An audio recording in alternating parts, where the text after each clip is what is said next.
That's right, you read the title. I do not believe we are getting another Smash Brothers for at least 2.5 years. Now, why do I say that? Well, first of all, back in my predictions video in March, when I predicted every single Nintendo franchise coming to the Switch 2 across its entire lifespan, I initially said that Smash wasn't coming until 2029. That is 4 years away from now. Technically 3.5, but you know what I mean. 2029 is when I initially said it, and I think now, at the earliest, we will see this game in 2028. I truly would not be surprised if in some June Direct or even a February Direct, Smash was announced for either the end of 2028 or early 2029. It would be the perfect holiday game to end off that 2028 season, maybe even 2029 season. But I really do think this game is years and years away. Now, why do I think that? Well, for one, Masahiro Sakurai has been working on Kirby Air Riders, and I guarantee you he has not also been working on Smash. He is not working on 2 games simultaneously. After the 3DS and Wii U version of Smash Brothers, I am absolutely 100% certain he will never work on 2 games simultaneously ever again. Those 2 games had him literally in the hospital because he was overworking so much. I don't think he'll do that. So what does that mean for the Smash Brothers series? Well, if they want Sakurai to work on these games, which I guarantee you they want him to work on these games, then he's not going to be finished with this new one until 2028 or 2029, which guess what? That's 3 years, 4 years from now. So then Kirby Air Riders will release in November of 2025 this year. So let's say they don't start development until December or even January at the very earliest. Let's say January. That seems likely. They take a month off after the release of the game. They just say, you know what? Congratulations, guys. We did this, blah, blah, blah. Then in January, they get to work on the next Smash Brothers game because this is the exact same team that worked on Smash. This isn't some random team. Sakurai confirmed in the Kirby Air Riders Direct, this was the Smash Brothers team. So unless Sakurai and his team were developing Kirby Air Riders and Smash simultaneously, there is no way we see Smash anytime soon. That means if they start development in early 2026, they would have only 2.5 years to get it out by mid to late 2028. And 2029 is 3 years from then. So there's just no way that Nintendo is going to have a Smash Brothers game on this console until 2028, 2029 at the earliest. Now, what is the counter to this argument? Well, some people might be saying, I could see a separate development team working on Smash Brothers. I could see Nintendo giving off the series to other people internally within their own studios rather than just relying on Sakurai and kind of a third-party, second-party relationship. They're developing Smash internally this time. And that is a possibility. Sure, they could be saying, you know what, Sakurai for years has been saying he's tired, he doesn't want to do this anymore, that this would be his last Smash game, and Smash Ultimate was like the biggest game ever. Like, it was the biggest Smash of all time. It's going to be very, very hard to top that game, and it's the kind of thing where Mario Kart 8 Deluxe was just so big, and it was perfected, and it was just that 3-lap track perfection, right? They just knew exactly what they were going to do with that formula, and they pushed it to its absolute limit, and this is what they did with Smash. They pushed that formula to its limit to the point of where if they make a new series out of this, or at least go into a different direction with Smash, it's going to have to look different. It's going to have to be some kind of a reboot, or they double down and add even more characters on top of Ultimate's roster, which I also think is very, very unlikely. That is one possibility, that they just have a new team working on Smash, and that's what's been happening this entire time, is that a new team is developing it, and it's going to be completely different than any Smash we've ever known before. Again, doubt it.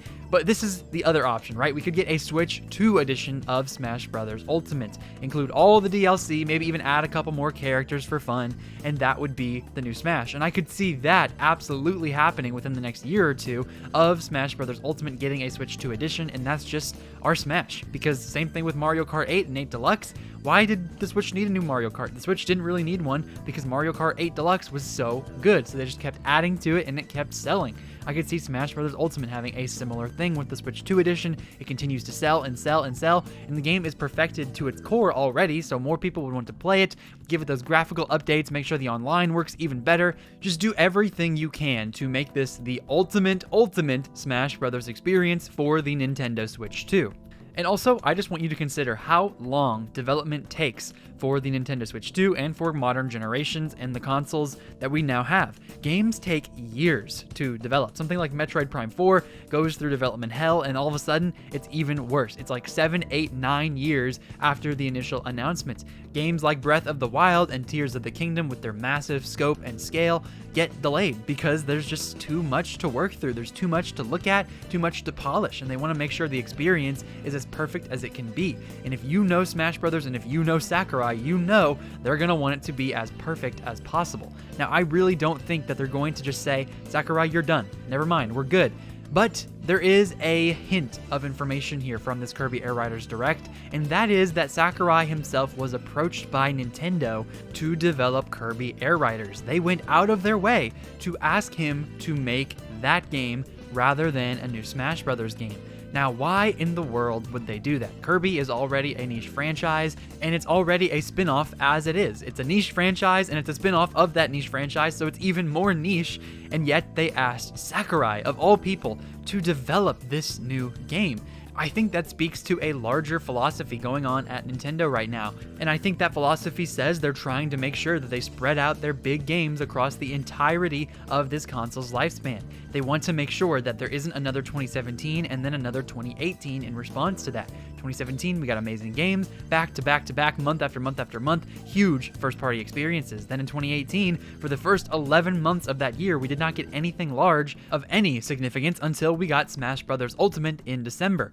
And that has been a large talking point within the community for years, and I think Nintendo is probably considering that themselves. They want to make sure that no matter what, people are talking about the Nintendo Switch 2 every year. Even if that means there's only 2 to 3 big games per year, that is what Nintendo wants to do. And this year, we can already see them doing that, for better or for worse. Mario Kart was their big launch title, and yes, that game has a lot of critics, myself included. I loved it at launch. I think the gameplay is amazing, but the problem with the 3-lap tracks, the intermissions, them forcing it on us, the online experience, there's just a lot to be desired there, and not to mention, it's $80. There was a lot of controversy with Mario Kart, and you can't say that that's a huge win for Nintendo. Then the very next month, in July, they decided to give us Donkey Kong Bonanza. Now, if my theory were really true and they were just trying to space everything out, then maybe you would think, why didn't they space Donkey Kong Bonanza out? Why didn't they make it come out in August or September to give it a little bit more breathing room for the Nintendo Switch 2? Well, for one, I really do think that they wanted to make sure that the early days of the Switch 2 were filled with things to do. Get yourself some Mario Kart, get yourself some Cyberpunk, Deltarune, make sure you get another first-party game the next month with Donkey Kong Bonanza. You're always having something to interact with within the first year and the first month of this console, and they wanted to make sure those first couple months were big.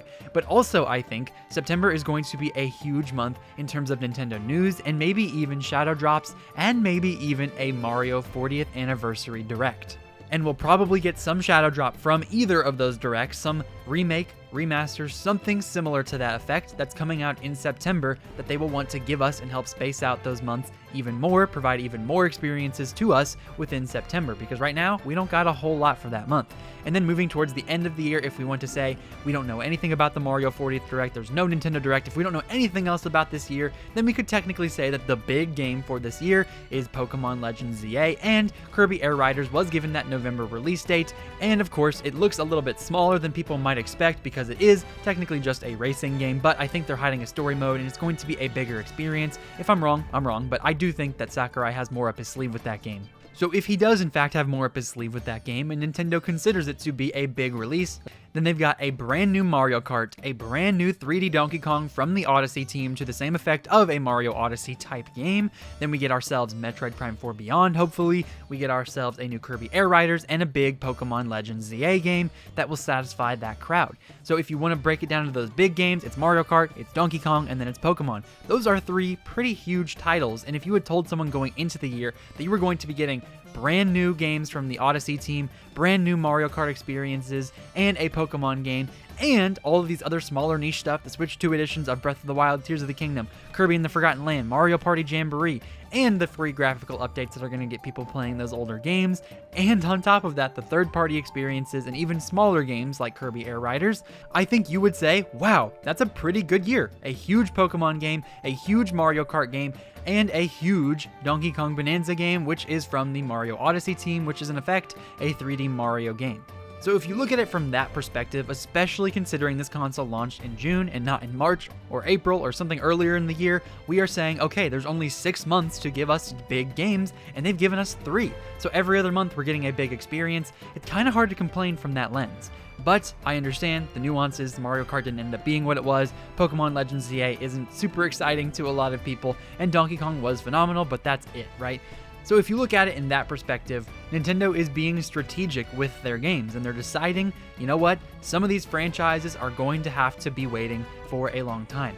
That is just the nature of having a console's lifespan be as long as the Nintendo Switch's, and as long as I think they want the Switch 2's to be. If the Nintendo Switch existed from 2017 to 2025, that is 8 years, then I think they want that to be the similar kind of thing for the Switch 2, maybe even longer. Maybe we're looking at 9 to 10 years of this console existing. And not just existing, getting big games, getting big experiences, keeping people invested in the community. Because now, if you have any sort of Nintendo Switch game, you can play it on the Switch 2. So in effect, if you have a Switch 2, you have no need for a Switch 1. So all of your experiences can be put onto that Switch 2 with a huge library of amazing games, and there's going to be exclusives for the Switch 2 that continues to bolster that and give you even further reasoning for why you bought that console and why it's valuable to you.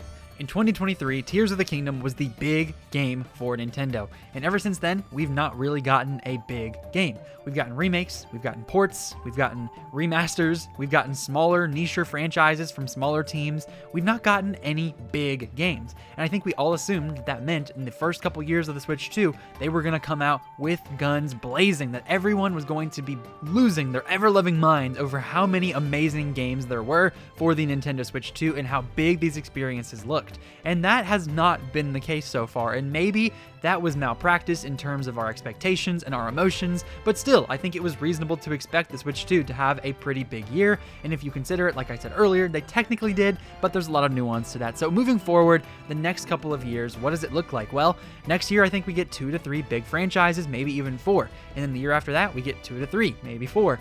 The year after that, 2 to 3, maybe 4, and if you look at it from that lens, Nintendo is going to make sure that they space out their big franchises, and that means, like I said earlier, a franchise is going to get the short end of the stick. And I unfortunately think for all of you Smash lovers, Smash is going to be one of those franchises that gets the short end of the stick. And if you think about it, it's already been the longest amount of time between Smash Brothers releases ever. And now I'm telling you Smash fans that this game is not coming for another 3 to 4 years? Unfortunately, that is exactly what I'm saying, because unlike games like Super Mario Odyssey and Luigi's Mansion 3, that neither of those games really got any sort of substantial content added to the game later, Smash Brothers got 3 years of DLC, of new characters, of new stages, of new fighters, of everything. Everything was new, and it was all the way up to 2021, in October of 2021, no less. So yes, it has technically been about 7 years since Nintendo released Smash Brothers, but it's only been about 4 years since they stopped development of the DLC, and then Sakurai took a break and then moved on to Kirby Air Riders. And if they're going to develop a brand new Smash experience for the Nintendo Switch 2, it's going to take at least 2.5 years to develop. And that is pushing it. That is if their team is just crunching and going really hard to get this game out there. And even then, if they start in 2026, that means 2028 is the earliest we will ever get this game.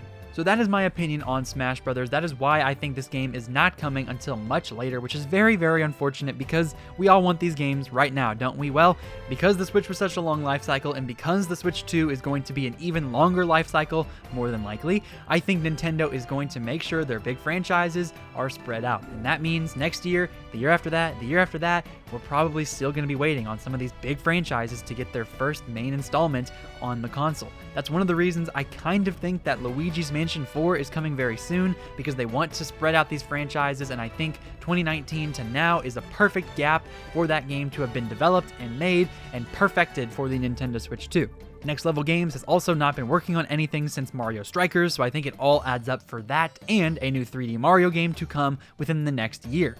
All of these other franchises that have big followings, that have big communities, Animal Crossing I think could come sooner rather than later. Zelda, you're not getting anything until 2028 either, right? It's going to be a while until we see the next 3D Zelda, unless they decide to announce it too early again, which please don't do that to us again, Aonuma. Please don't make us wait forever again. But all these big franchises are just going to have to be worth the wait, and we're going to have to wait for them, aren't we? So unless Nintendo decided to give this to a new team, which I doubt, or they develop some sort of Switch 2 edition for Smash Ultimate, we are not getting a new Smash Bros. Game until 2028 at the very, very earliest. So thank you so much for making it to the end of this video. If you liked it, make sure you click that like button, subscribe to join the community, and make sure you click that notification bell to know exactly when my videos release. Let me know down in the comments below, do you agree with this? Why do you disagree if you do? And make sure you tell me all about the Smash that you are hoping to see in this generation. Make sure you click on the left side of your screen if you want to see why I believe the Nintendo Switch 2 is actually a pretty great deal,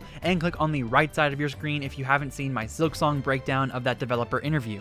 Thank you once more for making it to the end of the video. Make sure you have yourself a phenomenal day. This has been Ray's Nintendo Talk. I have been Ray, and I will see you all in the next video.